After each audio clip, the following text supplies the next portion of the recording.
Every time another person or group of people strode in through the doors of the giant box store where I worked, I hated the holiday season a little more.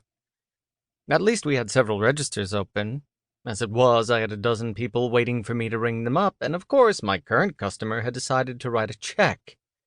Yes, in this modern era of debit cards and practically being able to do a telepathic, contact-free Instapay just by giving the machine an intense look, there were people who insisted on writing checks.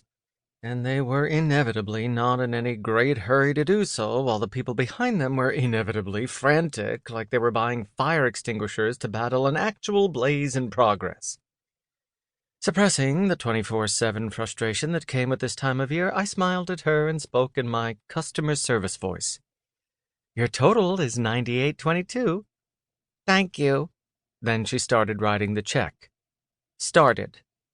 Most people who wrote checks at least got a jump on it while they were in line or while I was ringing everything up, but no, she waited until now. While she took her time painstakingly filling in every blank, I kept my well-practiced smile in place and finished bagging everything. She looked up from the check. "What's the date?" It took so much restraint not to point to the plastic display right in front of her, and I just said, "December 22nd. "Thank you." She added the date, then she flipped to her register and carefully entered the same information before pausing to do the math manually, despite her smartphone sitting right there. Oh, once that was complete, she tore off the check and handed it to me. I tried not to judge. I really, really did. People had their routines and their reasons behind them, and God knew some of mine probably drove people up the wall. This was the holiday shopping season, though, and my feet hurt, and I hadn't had a break in 6 hours. 3 people had yelled at me in the past hour for things that were beyond my control. I really needed to pee, and as it was, the only thing in shorter supply than patience were those butt-ugly plushies that were the gift this year. The lady eventually gathered her things and, in the kind of hurry usually reserved for glaciers, moved along. She'd barely stepped out of the way before the huffy, red-faced dude with a wind-ruffled comb-over practically shoved her so he could take her place. "Hello, sir," I said, another little piece of me dying at the sound of my customer service voice. "Did you find everything you were—" "This store is a disgrace."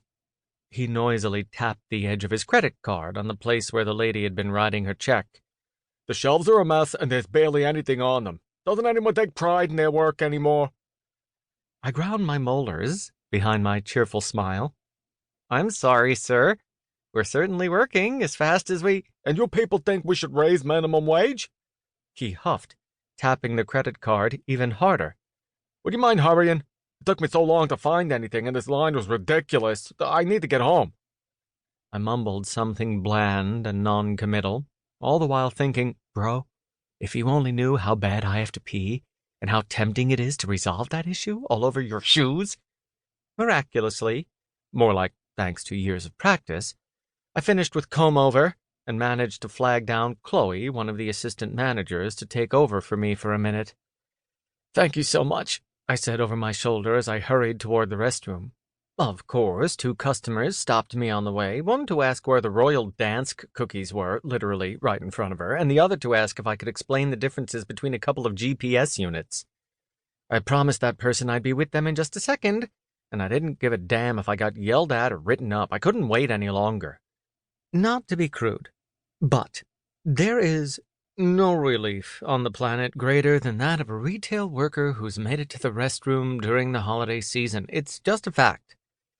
After I'd washed my hands, I stood at the sink for a moment to bask in that brief peace and quiet. No one yelling at me, no one asking me questions, no one accusing me of being a stupid, lazy millennial who wouldn't know hard work if it slapped me in the face. I couldn't stay here long, though. The store was in utter chaos, and Chloe wouldn't be able to man my register for more than 5 or 10 minutes. Plus, I'd left that one dude hanging in electronics, and I probably needed to find someone who knew the difference between a Garmin and a Cuisinart. Better go get yelled at for that so I could relieve Chloe.